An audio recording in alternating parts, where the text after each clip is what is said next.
Ya, selamat siang. Berhubungan dengan gangguan, maka saya rekam dan saya akan posting untuk sebuah poin yang Tuhan taruh. Saya lanjut One Kingdom Order.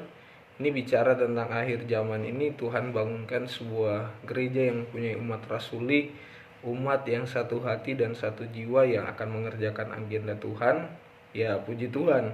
Ketika saya baca renungan Pastor Stephen Agustinus memang sama. Tapi sekali lagi saya tidak pernah mengcopy paste atau berusaha cari tahu, karena apa yang saya doa itu dapatkan mirip dengan Pastor Stephen. Ya, saya percaya ini adalah pergerakan Tuhan, tetapi mari kita lanjut dari Filipi 2 ayat 3 ayat 2 hingga ayat yang keempat berkata seperti ini. Karena itu sempurnakanlah sukacitaku dengan ini, hendaklah kamu sehati sepikir dalam satu kasih, satu jiwa dan satu tujuan, dengan tidak mencari kepentingan yang sendiri atau pujian yang sia-sia. Sebaliknya, hendaklah dengan rendah hati yang seorang menganggap yang lain lebih utama daripadanya sendiri, dan janganlah tiap-tiap orang hanya memperhatikan kepentingannya sendiri, tetapi kepentingan orang lain juga. Nah, ini adalah sebuah perikop di mana kita supaya bersatu dan merendahkan hati seperti Kristus. Nah, ini adalah sebuah kitab yang dituliskan oleh Paulus kepada jemaat Filipi.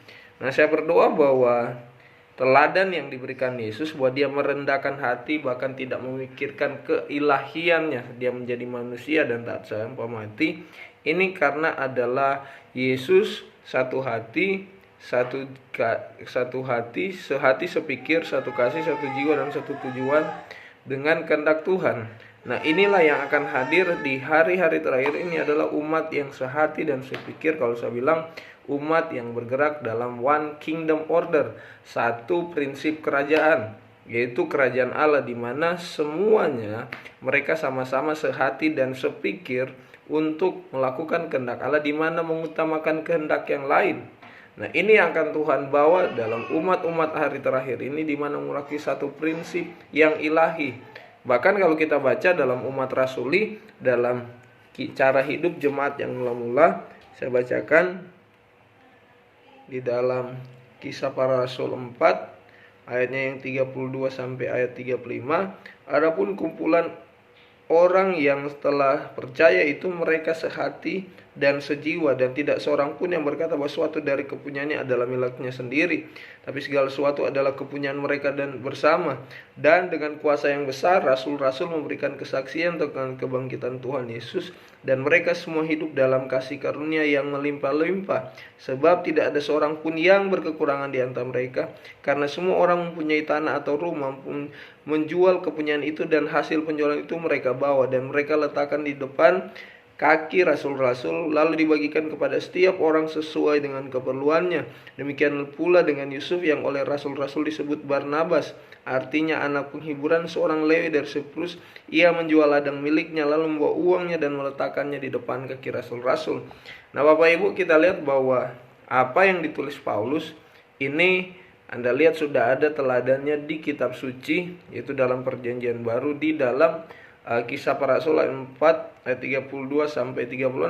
Hari-hari terakhir ini, ketika kita menghadapi dunia yang semakin tidak menentu dengan berbagai krisis, akan bangkit umat-umat rasuli yang satu peduli satu sama yang lain. Mereka sehati dan sejiwa karena mereka apa? Sama sehati sepikir karena ada Kristus yang di dalam, Roh Kristus yang menggerakkan mereka untuk mengerjakan kerajaan. Satu prinsip kerajaan Allah itu kepentingan bersama, menyelesaikan agenda Tuhan.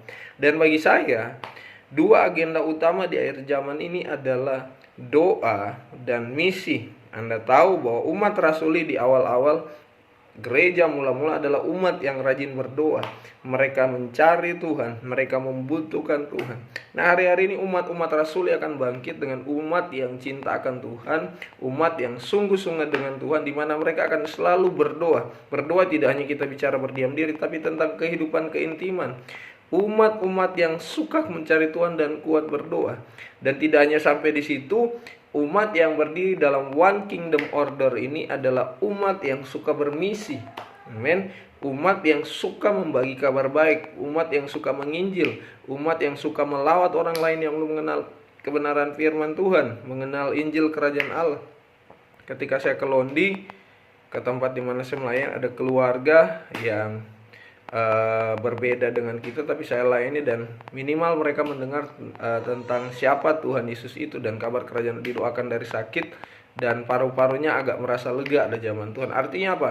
Injil kerajaan itu bicara tentang kuasa juga. Jadi mari Bapak Ibu, hari-hari ini saya akan melihat ke depan, Tuhan akan membangkitkan namanya One Kingdom Order yang akan dibawa oleh umat-umat rasuli yang sehati dan sepikir, dan dibilang di sini mereka adalah orang-orang yang satu jiwa, satu tujuan dan satu kasih. Mereka tidak mencari kepentingan pribadi, tapi mendahulukan kepentingan orang yang lain. Dan kalau Anda baca dalam cara hidup jemaat-jemaat, apa kepunyaan mereka bagi. Inilah umat rasuli yang sama-sama saling membagi kebutuhan, sama-sama saling menyupport, sama-sama saling berbagi, dan dibilang ada kasih karunia besar yang menyertai mereka. Nah, saya berdoa biar Anda yang mendengar video ini, Anda diberkati, dan saya percaya Anda akan dijamah Tuhan, Anda akan dilaut Tuhan. Mari bangun, kita bergerak dalam One Kingdom Order. Sekali lagi, bukan New World Order, tidak, tetapi One Kingdom Order. Prinsip satu kerajaan Allah, bahwa kita akan disatukan oleh Kristus sebagai pelayanan tubuh Kristus, dan kita akan melihat umat yang rasuli, yang satu hati, satu jiwa, satu kasih dan sepikir ini akan membawa dampak, dimulai dengan berdoa dan diakhiri dengan misi. Terima kasih, Tuhan Yesus memberkati. Shalom.